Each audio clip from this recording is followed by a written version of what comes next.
Hello student, आज हम लोग पढ़ने वाले हैं आईसी इंजन में कंपोनेंट्स एंड नोमेनक्लेचर, है ना। तो अभी तक हमने पढ़ा था कि आईसी इंजन क्या होता है, क्लासिफिकेशन हमने पढ़ लिया था, बट हमने ये नहीं पढ़ा था कि कंपोनेंट्स इसके क्या है, नोमेनक्लेचर क्या है। तो इसके बारे में आज हम लोग डिटेल में पढ़ने वाले हैं। तो बहुत सारी चीज़ें आज हम लोग डिस्कशन करने वाले हैं इस लेक्चर में। सो देखते हैं। तो सबसे पहले हम लोग एक डायग्राम बनाना है हमें आईसी इंजन का। तो आईसी इंजन का डायग्राम बनाने के लिए हमें करना होगा कि एक सिलेंडर बनाना होगा सबसे पहले, तो ऐसे करके, और नीचे में एक मटके जैसा ऐसे बना देना है, बस कुछ नहीं करना है। यहाँ पे एक ऐसे करना है, ठीक है, ऐसे ऐसे करके ये हो जाएगा पिस्टन। और इसके बाद में फिर यहाँ पे बनाना है क्रैंक शाफ्ट, कनेक्टिंग रड से ऐसे इसको कनेक्ट कर देना अपने को, बस हो गया। बाकी इधर इनलेट वाल्व बना देना, इधर एग्जॉस्ट यानी कि आउटलेट हो गया, इधर पे यहाँ पे इसको ऐसे कनेक्ट कर देना। यहाँ पे स्पार्क प्लग रहता है, इधर कैम रहता है, बट कैम वगैरह नहीं बनाओगे तो भी चलेगा, ठीक है। वो सारी चीज़ें आपको नहीं बनाना है अभी फ़िलहाल के लिए। तो ऐसा करके हम लोग एक डायग्राम बना लेते हैं। तो अभी देखते हैं यहाँ पे कि क्या क्या कौन कौन से इसमें पार्ट्स लगे होते हैं, इनका वर्क क्या है, और बाकी चीज़ें बहुत सारी चीज़ें देखेंगे। तो सबसे पहले हम लोग देखते हैं यहाँ पे स्टार्टिंग में कि इनलेट वाल्व लगा होता है। तो जो भी हमारा फ्यूल होता है जो इंजन के अंदर में जाता है, एक चीज़ पता है कि मैंने क्या बताया, इंटरनल कंबसन इंजन, यानी कि जो कंबसन होगा वो कहाँ पे होगा, इनसाइड द सिलेंडर, ठीक है। तो इंजन सिलेंडर में यहाँ पे हमारा कंबसन होने वाला है। तो इनलेट वाल्व ओपन होगा तो जो हमारा फ्यूल होगा इनटेक होगा, ये यानी कि हम लोग इसको बहुत सारी जगह पे आप बुक वगैरह में देखोगे तो इनलेट वाल्व की जगह पे इनटेक भी लिखा रहता है, ठीक है। तो उससे घबराना नहीं है। तो यहाँ पे इनटेक होगा यानी कि अंदर की ओर जाएगा। तो जो भी अगर पेट्रोल इंजन की बात करेंगे तो वहाँ पे एयर फ्यूल का मिक्सचर जाता है। तो अभी हम लोग देख रहे हैं एक आईसी इंजन। तो आईसी इंजन में हम लोग क्या देखेंगे कि एक इंजन है, कोई सा भी सपोज कर लेंगे, और उसके बाद उस पर हम लोग बाकी चीज़ें बनाएंगे, ठीक है। तो जब भी एग्जाम में आता है तो यहाँ पे ऐसा नहीं है कि सेम मतलब एकदम पेट्रोल इंजन आप बनाओ या फिर डीजल इंजन बनाओ या 2 स्ट्रोक 4 स्ट्रोक कुछ भी आप बना सकते हो, बस ये बनाना है, बाकी कंपोनेंट आपको दिखाना होगा। तो यहाँ पे इनलेट वाल्व ओपन होता है, यहाँ से फ्यूल जो है वो अंदर की ओर जाएगा, ठीक है, सिलेंडर में।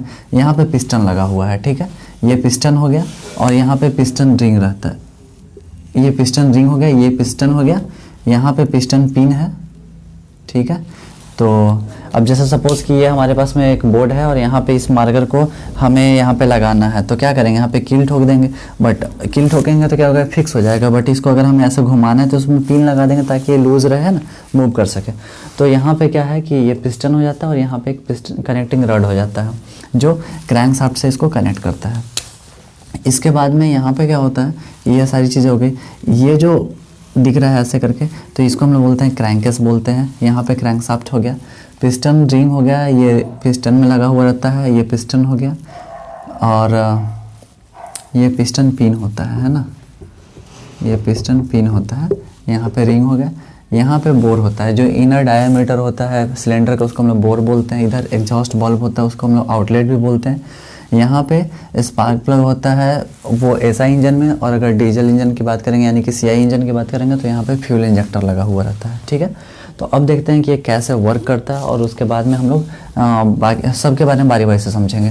तो यहाँ पे जैसे ही इनलेट वाल्व ओपन होता है तो पिस्टन क्या करता है, पिस्टन जो है ना, जिसका काम है, यहाँ पे टीडीसी होता है, टॉप डेड सेंटर होता है, ठीक है। यहाँ पे मैंने बताया टॉप डेड सेंटर, और यहाँ पे है बीडीसी यानी कि इसको हम लोग बोलते हैं बॉटम डेड सेंटर। तो यहाँ पे क्या होता है, पिस्टन जो होता है वो टीडीसी से बीडीसी मूव करता है, फिर यहाँ पे स्टॉक लगता है, सक्शन, कंप्रेशन, इग्निशन, एग्जॉस्ट, ये सारी चीज़ें लगती है। तो ये जो पिस्टन है, ठीक है, यहाँ से टीडीसी से बीडीसी आ गया, फिर बीडीसी से टीडीसी जाएगा। इसका काम बस यही है जहाँ पे हमें बाकी स्टॉक मिलेंगे। फिर इसके बाद फिर अगर हम लोग यहाँ पे देखते हैं तो इधर की ओर देखते हैं तो बोर जो होता है यहाँ पे, ठीक। तो ये जो होता है वो इनर डायामीटर होता है सिलेंडर का। इसके बाद अगर हम टीडीसी की बात करेंगे तो टॉप डेड सेंटर होता है, बीडीसी की बात करेंगे तो बॉटम डेड सेंटर होता है, जो कि पिस्टन का एक लास्ट पॉइंट होता है ऊपर की ओर में। टीडीसी जहाँ पे पिस्टन लास्ट तक जाता है, और नीचे की ओर बीडीसी लास्ट होता है, बॉटम डेड सेंटर, जहाँ पे पिस्टन आकर के रुकता है नीचे में। फिर इसके बाद में अगर हम लोग देखेंगे यहाँ पे तो क्लियरेंस वॉल्यूम होता है, जिसको हम लोग शॉर्ट में वीसी बोलते हैं। तो वीसी का काम क्या रहता है कि क्लियरेंस वॉल्यूम रहता है जो यहाँ पे पिस्टन है। तो पिस्टन जब टीडीसी ऊपर जाएगा, ठीक है, टीडीसी तक जाएगा ऊपर में, तो जब जाने के बाद में क्या होगा कि यहाँ पे स्पार्क प्लग लगा हुआ और यहाँ तक पिस्टन आया, तो ये टीडीसी है। अब यहाँ से बीच में कुछ तो स्पेस बचना चाहिए ना जहाँ पे फायर होगा, ठीक है। तो वो जो स्पेस बच रहा है उसको हम लोग बोलते हैं क्लियरेंस वॉल्यूम। इसके बाद हम लोग देखते हैं स्विफ्ट वॉल्यूम। तो स्विफ्ट वॉल्यूम में क्या होता है कि जब पिस्टन टीडीसी से बीडीसी मूव करता है तो जो यहाँ पे स्पेस बचता है तो उसको हम लोग स्विफ्ट वॉल्यूम बोलते हैं, जिसको वीएस बोलते हैं, टोटल वॉल्यूम की बात करें तो दोनों को हम लोग ऐड कर देते हैं, क्लियरेंस वॉल्यूम और स्विफ्ट वॉल्यूम, तो वो हो जाता है हमारा VS हो जाता है। इसके बाद सॉरी टोटल वॉल्यूम हो जाता है। इसके बाद हम लोग देखें कंप्रेशन रेशियो होता है maximum volume upon minimum volume. तो मैक्सिमम वॉल्यूम क्या होता है कि जो हमारा टोटल वॉल्यूम है यानी कि VS और VC है, क्लियरेंस वॉल्यूम और स्विफ्ट वॉल्यूम दोनों को ऐड कर देते हैं तो वो मैक्सिमम वॉल्यूम बन जाता है ना। क्योंकि अब देखो इतना बचा, ये हो गया क्लियरेंस, इधर का हो गया स्विफ्ट हो गया, तो ये दोनों को ऐड करेंगे तभी तो मैक्सिमम हो जाएगा ना। तो मैक्सिमम हो गया और मिनिमम क्या होता है, क्लियरेंस वॉल्यूम जो रहता है वो हो गया। तो अगर अब हम लोग ओवरऑल बात करें कि आईसी इंजन कंपोनेंट नोमेनक्लेचर बोलें या फिर जो भी बोलें, ठीक है, तो वो क्या हो गया। तो ये आपको एक डायग्राम बना देना है, ठीक। डायग्राम बनाने के बाद में इसके बारे में थोड़ा सभी पॉइंट के बारे में लिख देना है कि TDC क्या होता है, इनलेट वाल्व क्या होता है। अब मैंने यहाँ पे इनलेट वाल्व एग्जॉस्ट वाल्व नहीं लिखा है, ठीक है, मैंने पिस्टन नहीं लिखा है, कनेक्टिंग रॉड नहीं लिखा है, तो इसका मतलब ये नहीं है कि ये कंपोनेंट में नहीं है और इसे नहीं लिखना है, इसे भी लिखना है, ठीक है।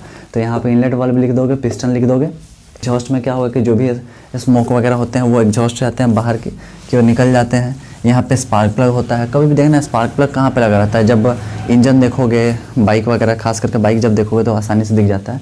तो बाइक में क्या होता है कि ऐसे करके ये फ्यूल टैंक होता है, ठीक है, फ्यूल टैंक हो गया, यहाँ पे इधर हैंडल हो गया, इधर व्हील हो गया, तो यहाँ पे इंजन लगा हुआ रहता है ऐसे करके यहाँ पे, ठीक। तो इसमें देखोगे ना जब यहाँ पे, तो यहाँ पे क्या होगा ना कि एक छोटा सा इतना बड़ा सा निकला हुआ रहेगा अंदर में और ऊपर में कैप लगा हुआ रहता है, वही स्पार्क प्लग रहता है। जब कैप को निकाल करके किक मारोगे तो स्पार्क करता है, वहाँ पे पता चल जाता है ना करंट आ रहा है कि नहीं आ रहा, तो वह स्पार्क प्लग होता है वहाँ पे। तो वही स्पार्क प्लग होता है जो कि हम लोग एसआई इंजन यानी कि हम लोग पेट्रोल इंजन में यूज़ करते हैं, या फिर हम लोग गैसोलीन बोल सकते हैं, और डीजल इंजन में हम लोग फ्यूल इंजेक्टर का यूज़ करते हैं यहाँ पे। तो ये हो गया। इसके बाद फिर बोर हो गया, इनर डायमीटर हो गया, पिस्टन हो गया, क्रैंक शाफ्ट हो गया, क्रैंककेस हो गया, कनेक्टिंग रॉड हो गया, पिस्टन पिन हो गया और पिस्टन रिंग हो गया। इसको पिस्टन पिन को गोल्जियन पिन भी बोलते हैं, ठीक है। एग्जॉस्ट हो गया। तो यही है कंपोनेंट ऑफ नोमेनक्लेचर। बहुत ही ईजी है, बहुत डिफिकल्ट नहीं है इसको समझना, है ना। 2-4 बार डायग्राम बनाओगे तो अच्छे तरीके से याद हो जाएगा। और ये 2 स्टॉक 4 स्टॉक या फिर हम लोग डीजल पेट्रोल अगर बात करें तो आईसी इंजन में अगर ओनली एग्जाम में आता है क्वेश्चन कि आईसी इंजन क्या है एक्सप्लेन करने को, तो कोई सा भी डायग्राम आप बना सकते हो आईसी इंजन में, है ना। उसके बारे में फिर सभी पार्ट्स में जितना भी देखोगे, चाहे डीजल हो, पेट्रोल हो, 2 स्टॉक 4 स्टॉक, सब में लगभग सब कंपोनेंट जो है वो सेम ही रहते हैं। थोड़ा बहुत ही चेंज हो पाता है बट बाकी सब कुछ सेम ही रहता है।